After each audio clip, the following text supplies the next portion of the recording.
Estamos en una nueva temporada del programa Jardín de Libros, en esta oportunidad en una coproducción entre Borrador Editores y Letra Capital. De alguna manera nos estamos adelantando a la celebración de la Feria Internacional del Libro, que se realizará, como todos los años, en Lima, en el mes de julio, ¿no? Así que estaremos calentando motores justamente para dar una cobertura intensa durante esos días de feria. En esta oportunidad tendremos un programa interesante porque estaremos conversando con la escritora francesa Christiane Philippe Vidal a propósito de su libro El canto de los ahogados, publicado por Borrador Editores. Amigos de Jardín de Libros, estamos con la escritora Christiane Philippe Vidal para hablar de literatura, de su literatura. ¿Cómo estás, Christiane? Bien, siempre encantada de seguir escribiendo. Cuéntanos un poquito el origen del canto de los ahogados. ¿Cómo se origina? ¿Cuál es la génesis? Inicialmente era un cuento, ¿no? Corto, inédito, se quedó inédito, pero sentí que había para más, ¿no? Y empecé a escribir esa novela, pero en dos etapas muy distintas, ¿no? La primera la escribí en francés porque tenía la intención de retomar mi idioma, porque siempre he escrito en español. Temía un poco como perder mi idioma, ¿no? Aunque lo hable a diario, pero a nivel literario era otra cosa. Entonces empecé a escribirla, toda la primera parte la escribí en francés, la dejé por razones personales, la dejé durante 4 o 5 meses, ¿no? Que no pude escribir. Y cuando la retomé no volví a leer lo que había hecho, sino que empecé con la segunda parte, porque sabía que la primera ya la había terminado. Y no quería leer porque simplemente estaba cambiando de protagonista, ¿no? El narrador era distinto al de la primera parte, para no dejarme influenciar también. Pero en un momento en que quise ver si lo que estaba diciendo no estaba en la lógica de lo que había dicho en la primera parte, empecé a leer y me di cuenta de que la primera estaba en francés y la segunda la había continuado en español.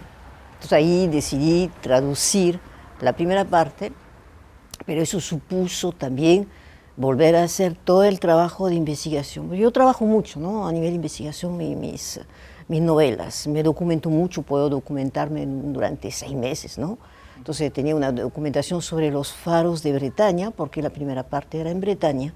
Entonces había trabajado la fauna, la flora, el sistema administrativo de los fareros, de la dirección de faros, y cuando decidí más bien pasar al español, volví a trabajar, ¿no? Pero tuve que volver a trabajar sobre la dirección de faros en España, que es totalmente distinta, ¿no?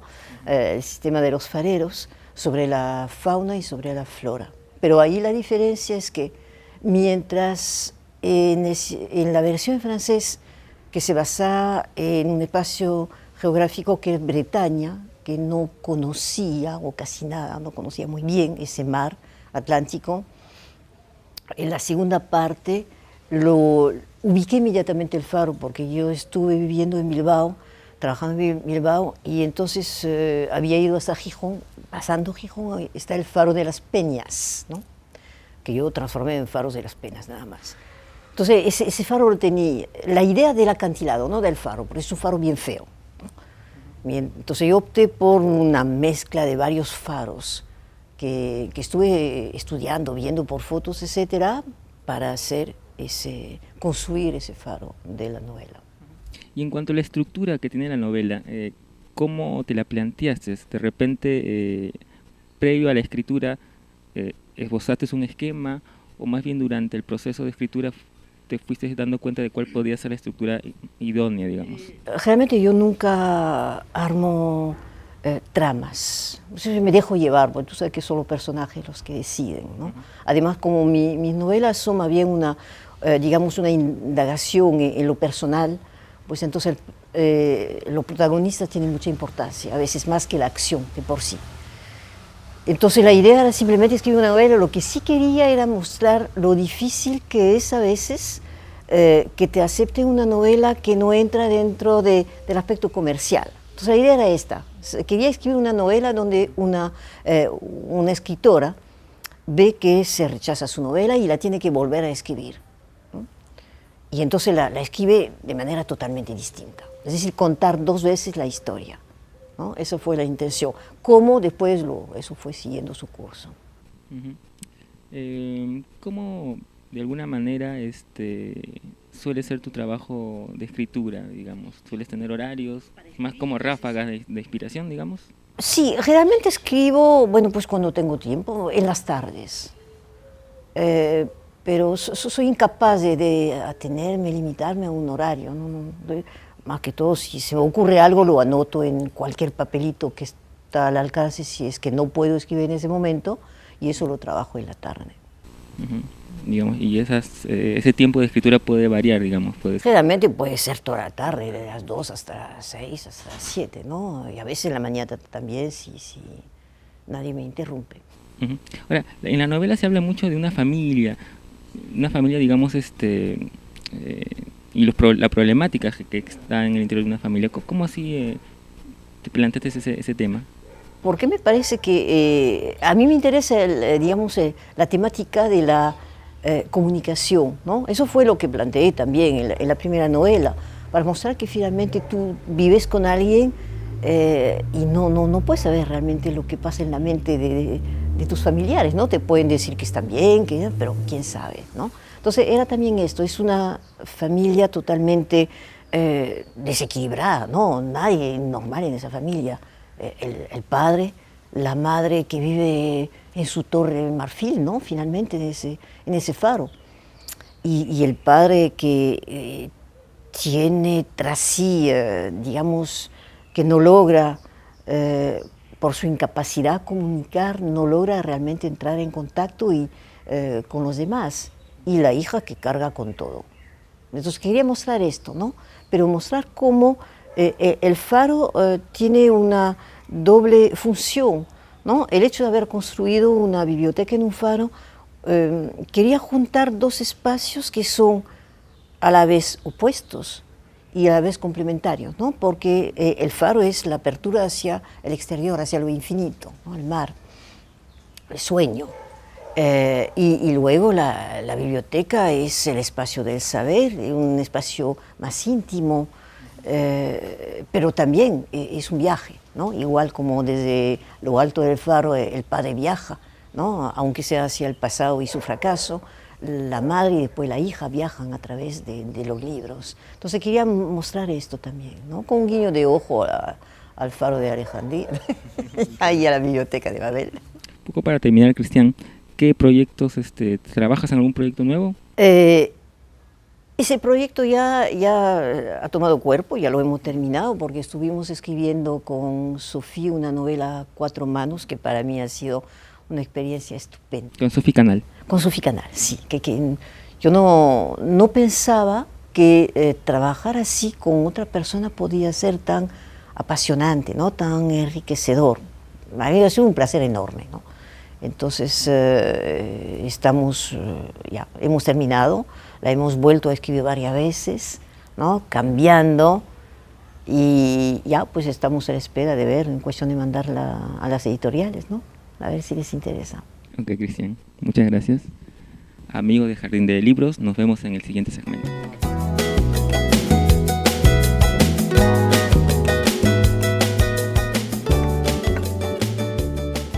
Bueno, amigos de Jardín de Libros, estamos en la sección de recomendaciones librescas y quiero empezar recomendando una novedad en el mercado editorial peruano, que es la publicación de Más allá del olvido de Patrick Modiano.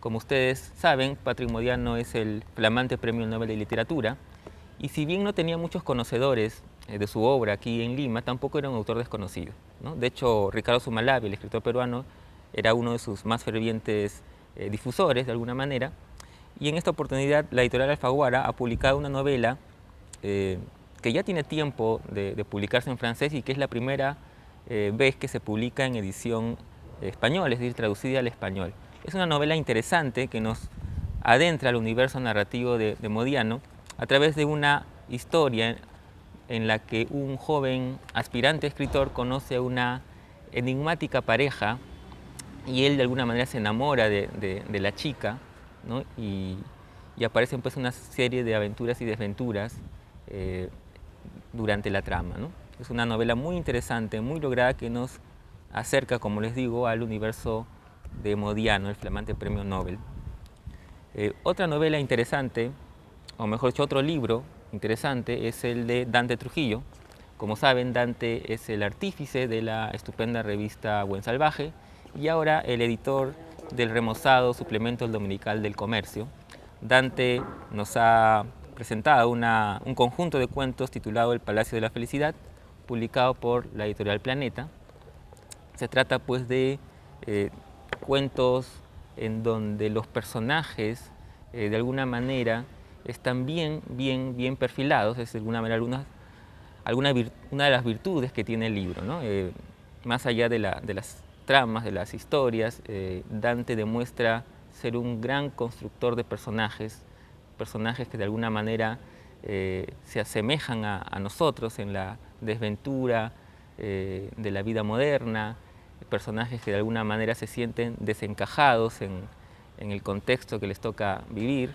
Es un libro realmente que vale la pena darle una leída, El Palacio de la Felicidad de Dante Trujillo.